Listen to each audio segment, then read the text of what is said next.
मैं कुर्बानी तो उठ सी नारियां से हम्म, मुबारक नहीं ला लो इसी। हम्म।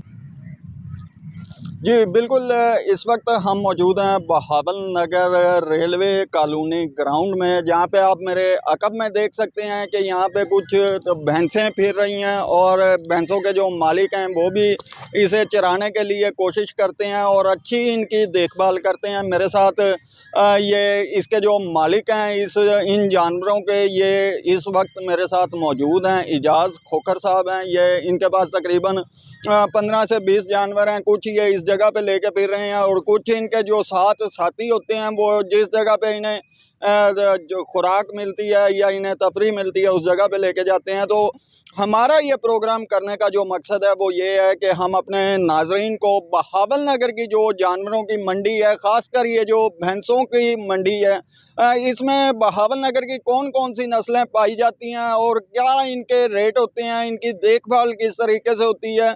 हमारा आज का प्रोग्राम बनाने का मकसद सिर्फ ये है कि जी नाजरीन को हम बहावल नगर के इलाकाई जो जानवर हैं उनकी मालूमात दे सकें और अपने नाजरीन को इनकी देखभाल के तरीके दिखा सकें। तो इजाज़ साहब से पूछेंगे, इजाज़ साहब आपके पास इस वक्त कितने जानवर मौजूद हैं? हमारे पास इस टाइम 10 जानवर मौजूद है इस टाइम। तो बकाया को घर खड़े हैं चंद, और हमारे कोई साथी उन्हों के भी हैं 10-12 जानवर।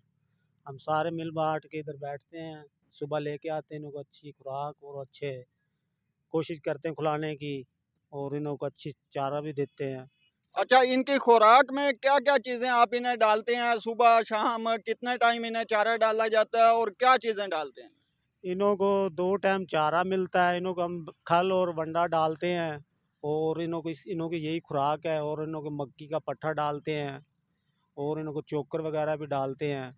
इन्हों की खुराक 2 टाइम इसको हम डालते हैं, मक्की का पट्ठा खाते हैं ये। इधर बस यही इन्हों की खुराक हम पंजाब में इन्हों को दे रहे हैं। अच्छा, इसमें हमें कोई हमारे ज़राए से मालूमात हुई है कि जो सिंध के लोग आते हैं, बलोच आते हैं, पठान आते हैं, वो इस इलाके की भैंसों को बहुत ज़्यादा पसंद करते हैं, उसकी क्या वजह है? इस पंजाब की भैंसें सबसे अच्छी भैंसें हैं, दूध वाली भैंसें हैं। ये नस्ल बहुत प्यारी है। अच्छा, तो इसमें काफ़ी लोग ये भी बताते हैं कि इन्हें काफ़ी जो शौकीन हज़रात हैं वो देसी घी, सरसों का ऑयल, बनोले का ऑयल और ऐसे इस किस्म की खुराकें डालते हैं। इसका क्या मकसद होता है? इस जानवर को ये खुराकें डालने से क्या फ़ायदा हो सकता है?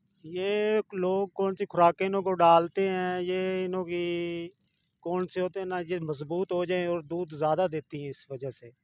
अच्छा, इस टाइम जो आप इसको इन जानवरों को खुराक डाल रहे हैं, एक जानवर आपका जो एक भैंस है, जो खुराक आपने बताई है, उसके मुताबिक ये एक जानवर एक वक्त में कितना दूध देता है? इस टाइम जो उनसे हमारे पास जानवर ये इस टाइम 10 किलो दूध दे रहे हैं 2 टाइम का। हम्म। तो ये इन्हों को 4 और 5 किलो खल डाल रहे हैं एक जानवर को। अच्छा। हाँ, 5 किलो खल डाल रहे हैं एक जानवर को, 10 किलो 12 किलो दूध देता है ये हमारा जानवर। अच्छा। जितना इसको डालोगे उतना दूध देते रहेंगे। अच्छा, इसकी खुराक में अगर इजाफा ज़्यादा कर दिया जाए तो इसका दूध कितनी हद तक बढ़ाया जा सकता है? इसकी खुराक में इजाफा हो जाए, ये दूध कर जाएगी 18 लीटर कर जाएगी। ठीक हो गया। तो आप ये बताएं कि इस वक्त आपके पास जो जानवर खड़े हैं उसके अंदर आपके पास सबसे ज़्यादा महंगा जानवर जो है वो कितनी मालियत का है, यानी कि कितने का आप जानवर का रेट बता सकते हैं? अगर कोई ख्वाहिशमंद हो कि आपका जानवर कोई लेना चाहता है तो आप कितनी हद तक अच्छे जानवर की तफसील बताएं किसी की?